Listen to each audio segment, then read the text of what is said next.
기도하겠습니다.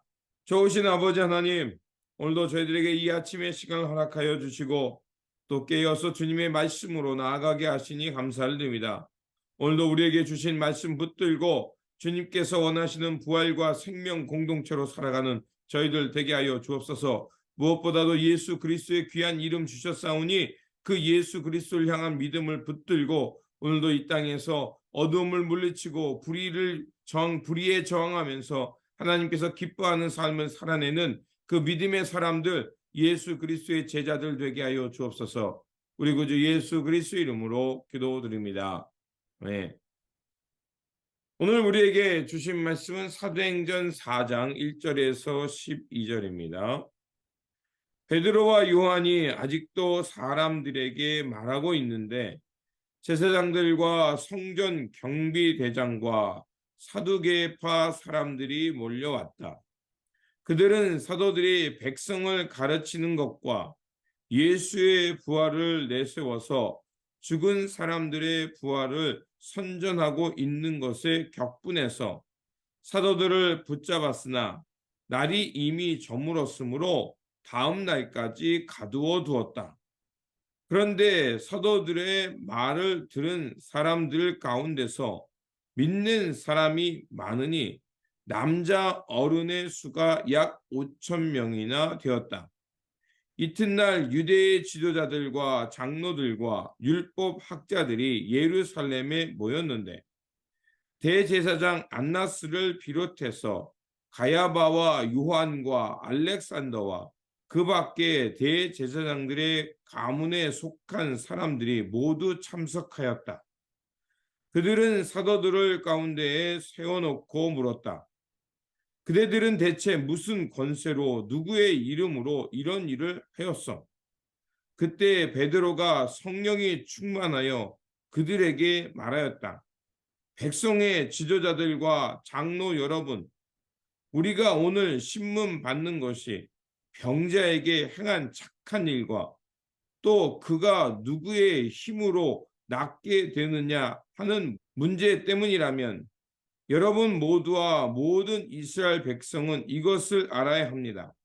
이 사람이 성한 몸으로 여러분 앞에 서게 된 것은 여러분이 십자가에 못 박아 죽였으나 하나님이 죽은 사람들 가운데서 살리신 나사렛 예수 그리스도의 이름을 힘입어서 된 것입니다. 이 예수는 너희들 집 짓는 사람들에게는 버림받은 돌이지만 집 모퉁이의 머릿돌이 되신 분입니다. 이 예수 밖에는 다른 아무에게도 구원은 없습니다.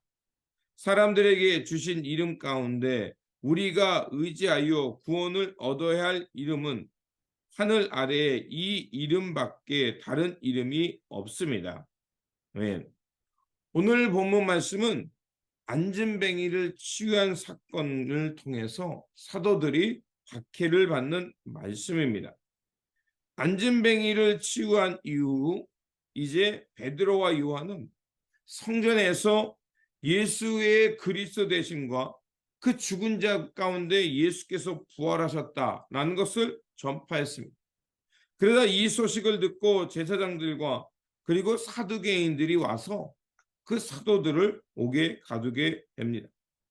베드로의 설교의 핵심은 나사렛 예수 그리스도, 그분이 우리의 메시아이며 그는 죽은 자 가운데 부활하여 바로 이 역사의 주역이 되셨고 하나님 나라의 길이 되었음을 전했습니다. 이 주님이 바로 안진뱅이를 고쳐주셨고 그리고 그로 하여금 하나님의 백성이 되셨다는 것입니다. 하지만 제사장들과 사두개파 사람들은 예수의 그리스도임을 부인했고 더욱이 주님의 부활을 믿지 않았습니다. 또한 그 예수님이 성전을 비판했다는 이유로 십자가에 예수님을 못 박아 죽인 당사자였습니다. 그렇게 그들은 예수님과 똑같은 죄목으로 제자들을 옥에 가두고 그리고 이제 그들을 산헤드린 공회에서 그들을 재판하여 똑같은 죄목을 그 사도들에게 매기려고 하고 있는 것이었습니다. 그래서 그들은 신문하며 묻습니다. 대체 너희들은 무슨 권세와 누구의 이름으로 이 같은 일을 하냐고 따져 묻습니다. 그들에게 있어서 자신들이 가진 권세가 하나님의 일, 하나님 나라의 능력보다 더 위대하다고 생각하고 있는 것입니다. 또한 자신들의 이 힘은 하나님이 이끄는 역사를 막을 수 있다고 생각하고 있는 것입니다. 그때 베드로는 그들에게 반문하며 묻습니다. 너희들이 무슨 권세와 누구의 이름으로 이렇게 했느냐라고 너희들이 묻는다면 나는 누구의 이름밖에 전할 수 없냐? 바로 예수 그리스도 이름밖에 전할 것이 없다라고 말합니다. 그러면서 시편 118편 22절을 인용합니다. 건축자들에게 버림받은 돌이 결국 집의 머릿돌이 되었다라는 이 말씀을 인용하면서 바로 이 놀라운 역사, 메시아와 하나님 나라의 백성이 되는 그 길은 예수 그리스도밖에 없음을 담대히 전하는 것이었습니다. 예수님은 그 유대 지도자들에게 버림받은 돌이 되었지만 결국 예수께서 구원의 문이 되셨고 그 집의 머릿돌이 되심으로 바로 인류의 구원자와 그 하나님 나라의 문이 되신 것이었습니다. 공회 회원들은 베드로와 요한이 그 갈릴리 출신이라고 해서 그들을 무시했습니다.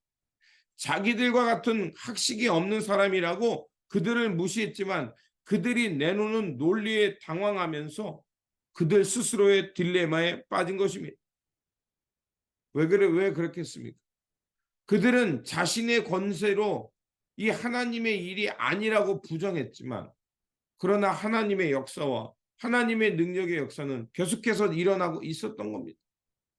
만약에 그들이 지금 그 사도 베드로와 요한을 통해 일어난 일이 하나님의 일이 아니라고 하면 분명한 증거가 자신들 앞에 있으니까 부정할 수 없었고 또 그를 일으킨 그 역사의 그 기적의 주체가 예수 그리스도임을 분명하게 드러났는데 자신들이 예수님이 그 부활하지 않았다, 그리스도님이 아니다라고 말하는 것은 자기들이 믿는 신앙을 배반하는 것이었습니다.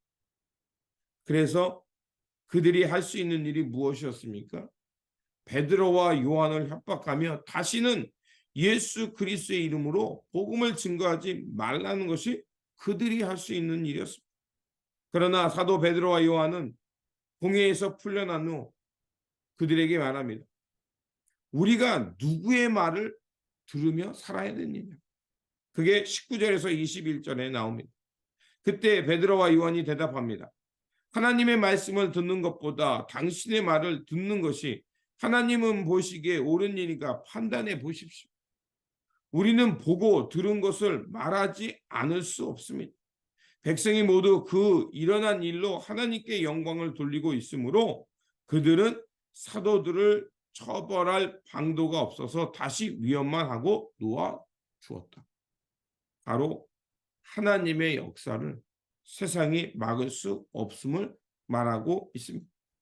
세상 권력은 하나님의 나라의 역사를 막을 수 있다고 했습니다. 그들이 막을 수 있었던 것은 사흘뿐이었습니다. 하지만 하나님의 그 생명과 부활의 역사는 그 어둠을 뚫고 일어나 새 아침을 맞이하게 했습니다. 자유의 몸이 된 사도는 자신들이 겪은 일을 그 교회에 전하고 더욱더 복음을 전하는 일에 열심을 했습니다. 그러자 24절과 37절에 오히려 교회가 놀라운 역사를 경험하게 됩니다. 그들도 성령의 충만함을 경험했고요.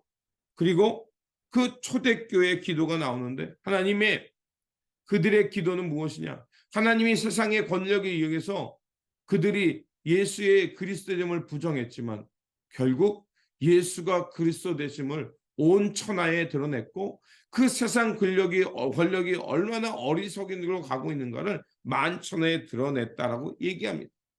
그리고 성령의 충만함과 그 뜨거운 역사를 경험하게 되자 그 사람들이 또다시 그리스도의 공동체, 생명과 부활로 공동체로 변했던 모습을 전해주고 있습니다.